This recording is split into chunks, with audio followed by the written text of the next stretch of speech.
ወይ ጉድ ሀይሚና ብሩኬ አረ ሰላማችሁ ናፈቀን። አረ ወዴት ሄደን እንጮህ? አምላኬ ሆይ ምን ጉድ ነው? ምን ጉድ ነው የምታሳየን? በየቀኑ በየጊዜው ምን አይነት ነገር ነው የምታሳየን? የፈጣሪ ያለ እንዴ! እነዚህ ልጆች ባይገናኙ ምን አለበት እንዴ? እንደዚህ ከሆነ በቃ ትንሽ ጊዜ ስጧቸው። በቃ ማንም ቢሆን ጠርቶ አታጨቃጭቋቸው። በቃ ቢያንስ ለተወሰነ ጊዜ ይረፉ። በቃ አይገናኙ። ምክንያቱም በተገናኙ ቁጥር ያልሆነ ቃል እየተጣጣሉ እየተቀያየሙ ነው ያሉት። ስለዚህ የባካቸው አታገኙ። በቃ እነዚህ ሁለት ልጆች ለተወሰነ ጊዜ አይገናኙ። ምክንያቱም እስኪ ለተወሰነ ጊዜ ሀይሚም ከብሩኬ የተራቅ ብሩኬም ከሀይሚ ይራቁና ከዛ እስኪ አንዳቸው ለአንዳቸው መኖር ይችላሉ አይችሉም? እስኪ አንዳቸው ለአንዳቸው ይነፋፈቃሉ አይነፋፈቁም? እስኪ ትንሽ ይዩት፣ ይራራቁና ተዋቸው በቃ። የምር እንደኔ አሁን ላይ በቃ ትንሽ ተራርቀው ቢያርፉ ጥሩ ነው ባይነኝ። ባይገናኙ ጥሩ ነው ባይነኝ። ሰላም እንዴት ናችሁልኝ? ውድና የተከበራችሁ የኔ ቤተሰቦች በያላችሁበት ዓለም ዳርቻ ሰላማችሁ ይብዛ። አታምጣው ስለው አምጥቶ ቆለለው አለ ያገሬ ሰው። እንግዲህ ሀይሚና ብሩኬ የትላንት ወዲያው ሲገርመን ደግሞ ዛሬም እንግዲህ ተገናኝተዋል። በብሩኬ ቤት ያመጣቸውም እንግዲህ ፍፄ ነው። ፍፄ እንግዲህ ያው ስለ ሀይሚም አንዳንድ ነገር ተናግሯል። የተናገረው ነገር መግቢያ ላይ ትክክል ነው። እውነት ለመናገር በተመልካች ጫናና ግፊት ምንም የሚፈጠር ነገር የለም። ወዶቼ ተረጋጉ። ምክንያቱም ሀይሚን ሁላችንም እናውቃታለን። በጣም እልህኛ ናት። በቃ እሷ ባለችው መንገድ ብቻ ነው መሄድ የምትፈልገው። ስለዚህ እኛ እሷን ክፉ ስለተናገርናት፣ መጥፎ ስለተናገርናት፣ ስለሰደብናት ማንም አትስተካከል፣ እየባሰባት ነው የምትሄደው። አሁን እንግዲህ ትላንትና ይህንን ስጦታ ተቀበለኝ ብላ ይዛ መታ ነበረ። ይህን ስጦታ እና ፍፄንም ከካሜራ ጀርባ ነበረ እንግዲህ ልታገኙ የፈለገችው ለፍፄ ልትሰጥ ማለት ነው ስጦታው።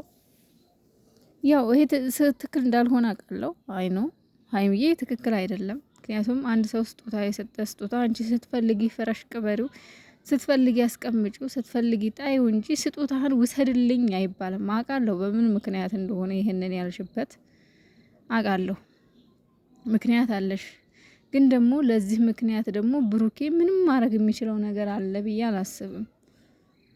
ካሁን በፊትም ተናግሯል። በቃ ሀይሚን አትናገሯት፣ ሀይሚን የሚነካብኝን ሰው አልፈልግም ብሎ ደጋግሞ ተናግሯል። ግን አንዳንድ ደንቁሮች አሉ እየመጡ የሚሰድቡ፣ እቃውን መልሺ፣ እሱ ነው ሰው ያደረገሽ፣ በሱ ነው እዚህ የደረሽው እምትሉ ሰዎች አያችሁ አይደለ? የት እንዳደረሳችኋቸው፣ የት አደረሳችኋቸው? አሁን በእናንተ ምክንያት ነው። አሁን ዛሬ እና ትላንትና ሀይሚ ይሄን ስጦታ ካልተቀበልከኝ፣ አዎ ሰምቻለሁ። እኔም አይፎን 50 ገዝቶ ሰጥቷታል፣ ስጦታውን ትመልስ ሲሉ ሰምቻለሁ። አይባሉም እንደዚህ። የምሬን ነው የምላችሁ። እዚህ እንድትደርስ ስጦታ መልሽ እስከ መመለስ እንድትደርስ ያደረጋችኋት እናንተ ናችሁ፣ ብሩኬ አይደለም። አያችሁ አይደል? በእናንተ ምክንያት ራሱ ብሩኬ እየተሰበረ በቃ እየተሳቀቀ ነው ያለው። እውነቴን ነው የምላችሁ። አስባችሁታል? በፍቅር ጊዜ በደስታቸው ጊዜ የተሰጣጡትን ስጦታ ሆነ እንጂ እንካ ደስ አይልም። ደስ የሚል ነገርም አይደለም። ግን ደግሞ ሀይሚ ይሄን እንድታደርግ ያደረጋችኋት እናንተ ናችሁ። እውነቴን ነው የምላችሁ። አላችሁ አንዳንድ ማለት ነው እቃ ይሄን አድርጎልሻል፣ ይሄንን አድርጎልሻል፣ ይሄንን መልሽ አይባልም። በጣም ነውር ነው። ስለዚህ ይቺ ልጅ ተናደደች፣ ድል ውስጥ ገባች፣ ላሳያቸው አለች፣ መጣች። በዚህ መሀል ማን ነው ያሁን ላይ የተሰበረው? ብሩኬ።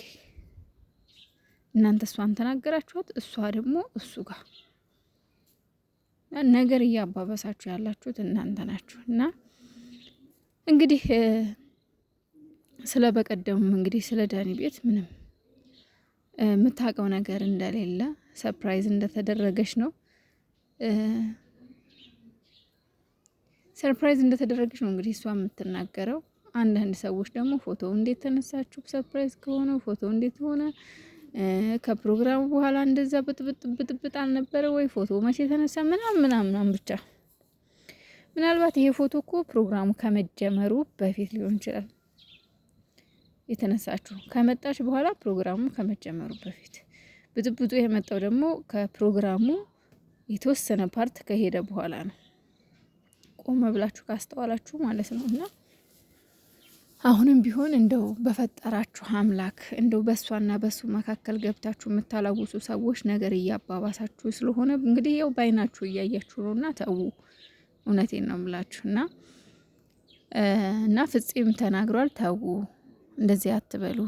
እውነቱን ነው። የሰው ልጅ በግፊት በጫና የሚሆን ነገር የለም።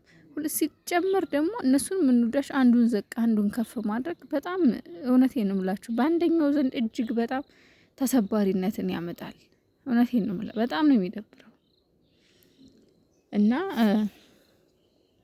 እንግዲህ በስተመጨረሻም ብሩኬን በጣም ተናዷል። እቃ እንዴት ትሰጭኛለሽ? የሰጠውሽን እቃ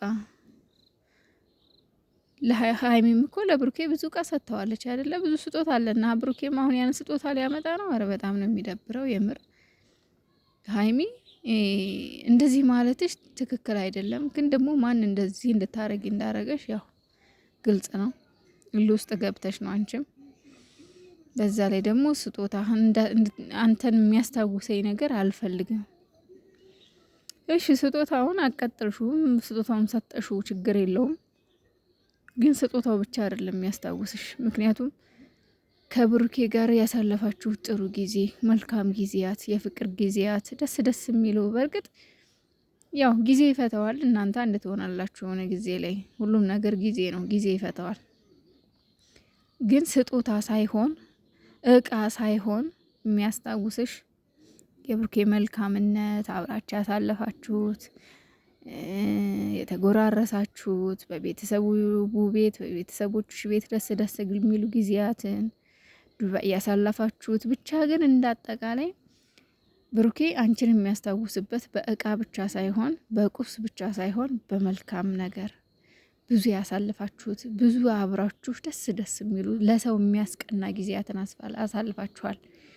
ብሩኬም እንደዛው ደስ ደስ የሚሉ ነገሮች፣ የሀይሚ የምትወድላት ነገር ብዙ ነገር አለ። ሀይሚም ከብሩኬ የምትወዱ ብዙ ነገር አለና እነሱን ቢያንስ ከአይምሮሽ ውስጥ ማጥፋት አችም። ሀይሚዬ የፈለገ እቃው ቢመለስ እቃውን እንግዲህ ተመልሷል። እቃውን ኦልሬዲ ብሩኬ ይዞታል በእጁ። ያው እንግዲህ ካልተቀበልከኝ ብላ ስትልበት ተቀበላት። ምን ያደርግ እሱም እኮ ግራ ገባው የምር። እኔ አሁን ላይ እኔ አላቅም፣ ብቻ ሀይሚዬ ምን እንደነካትም አላቅም። ስጦታ መመለስሽ ብሩኬን ያስረሳኛል ብለሽ ከሆነ ተሳስተሻል። በጣም ስህተት ነው ይሄ። ምክንያቱም አይምሮሽ ውስጥ የተጻፉ ብዙ የብሩኬ ነገሮች አሉ። እንኳን አይደለም እናንተ አመት ሙሉ ስንት ያሳለፋችሁት ይቅርና የሰው ልጅ ሳምንት እንኳን አብሮ የበላው የጠጣው መቼም ሊረሳው አይችልም። ከህሊናችን አናመልጥም። ስለዚህ ፈጣሪ ለሁለታችሁም ብቻ ልቦና ይስጣችሁ። ሀይሚዬም ቆም ብለሽ አስቢ፣ በኋላ እንዳትጎጂ። እኛ ምርጫሽን እናከብራለን፣ ፍላጎትሽን ግን በኋላ የሚጎዳሽን ነገር እንዳትወስኝ፣ የሚጎዳሽን ነገር በኋላ የሚጸጽትሽን ነገር የምትጎጅበትን ነገር እንደማታደርጊ ትልቅ ተስፋ አለኝ። ሲሆን እና የእናንተን መለያየት መስማት ለእኛ በጣም ሞት ነው፣ በጣም ያማል። ግን ደግሞ የእናንተ ፍላጎት ከሆነ እኛ ምንም አይመለከተንም፣ ምንም አያገባንም። እኛ ጫና ስለፈጠርን ምንም የሚፈጠር ነገር የለም። እኛ በግድ አብራችሁ ካልኖራችሁ ብለን እናንተን የምንጨቀጨቅበትም የምንሰድብበትም አንዳች ምክንያት የለንም። ምክንያቱም ያንቺን ኑሮ የሚኖርልሽ የለም፣ የእሱን ኑሮ የሚኖርለት የለም። የሚመቻችሁን ሁለታችሁ ናችሁ የምታውቁት። እኛ ተመልካቾች ነን፣ በምናየው ነገር ነው። የምትኖሩ ደግሞ እናንተ ናችሁ።